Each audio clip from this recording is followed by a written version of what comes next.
Okay, thank you. Yeah, so my name's Tim. I'm a solution engineer at ThousandEyes, and I'm going to run you through some data which shows the challenges of DNS resolution in China.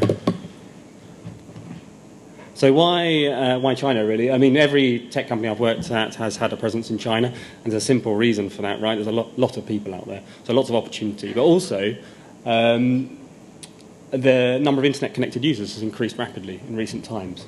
So you can see 53% of the country's total population are internet users. Well, if you compare that to UK, which is around 90%, there's still a lot of room for growth there. But there's a lot of complications of working inside China. You know, I think if you've ever tried to work inside China, you know, shipping kit out there, certain laws which are quite complex to navigate, and you know, the cost are just some of those issues. But also, it's a different type of internet in China. You know, it's very different if you look at the internet in other countries. It's often congested. You know, you see a lot of packet loss and latency. You know, underdeveloped in some areas. And you have this issue with the Great Firewall, which I think is sometimes drawn as a ring around the country, but isn't necessarily that way. You know, there's IP blocking, keyword filtering, DNS tampering inside China, but also at the edge as well. So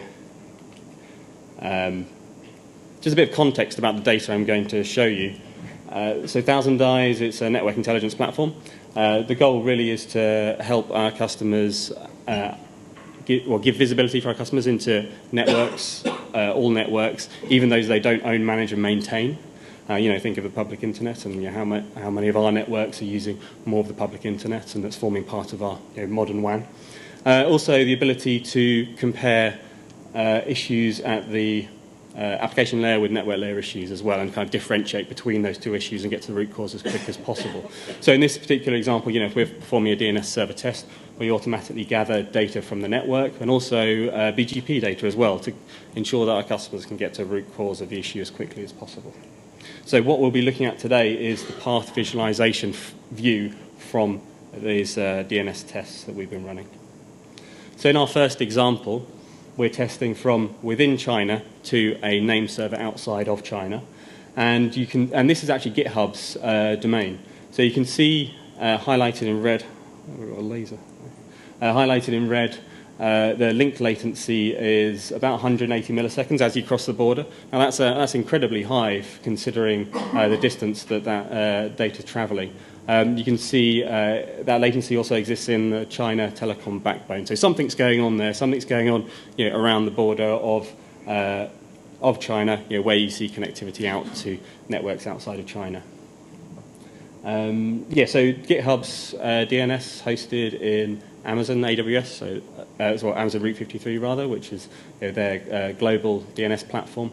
And we can also see some packet loss there highlighted in red. So obviously, complications there. But if we compare that to DNS resolution from within China to a name server inside of China, we see performance is a lot better, lower latency, less packet loss. So that proves that on the border there's more complications. So if you are operating within China, you want to keep everything inside as much as possible. The moment you traverse that border, there's probably more stringent filtering, but there's also congestion as well, which is going to really impact you delivering applications, or whatever you're trying to get across the border. Other issues, censorship. I know that the New York Times is censored within China. In this particular test, we're running a DNS test against the DYNE name servers, which are located outside of China, and we can see we get a response. We get to the name servers, we get a response.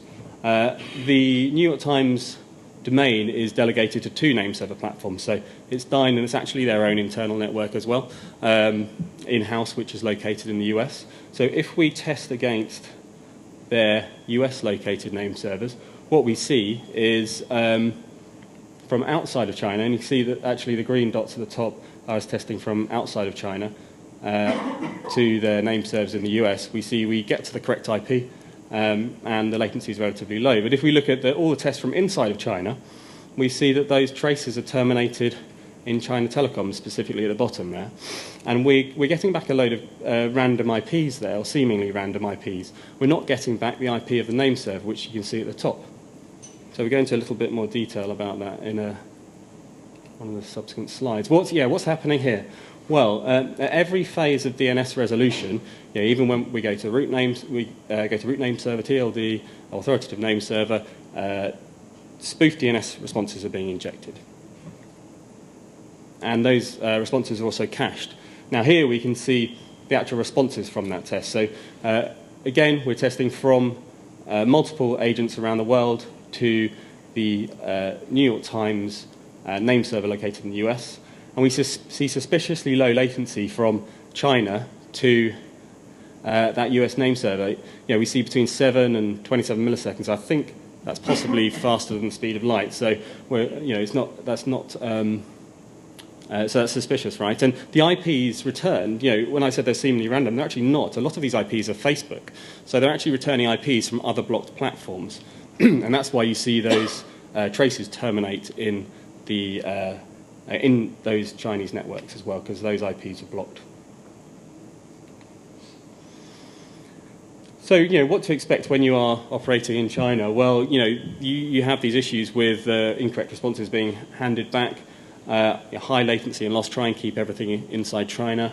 Evolving censorship. So, I think we've probably all seen the crackdown on VPNs in China, and that's harming a lot of businesses, which expect to be able to kind of tunnel back into their networks outside of China.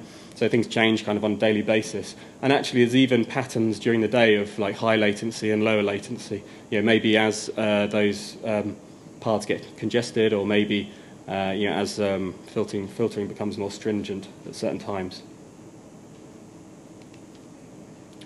So what do we recommend doing about it? Well, continuously monitoring is a good way. You need visibility, right? We need to ensure that the records handed back are correct, and that latency isn't impacting you serving applications. Benchmarking continuously, and if you've got a new project out in China, maybe benchmark before and during, and adjust your expectations, because it's going to be very different from operating outside of China. And also, just be careful of a reliance on third parties. If you're serving up a website, for example, there's going to be lots of third parties that maybe aren't being so diligent as you with where their application's hosted, or the DNS platform they're using. Thank you. Thank you, Tim. Are there any questions?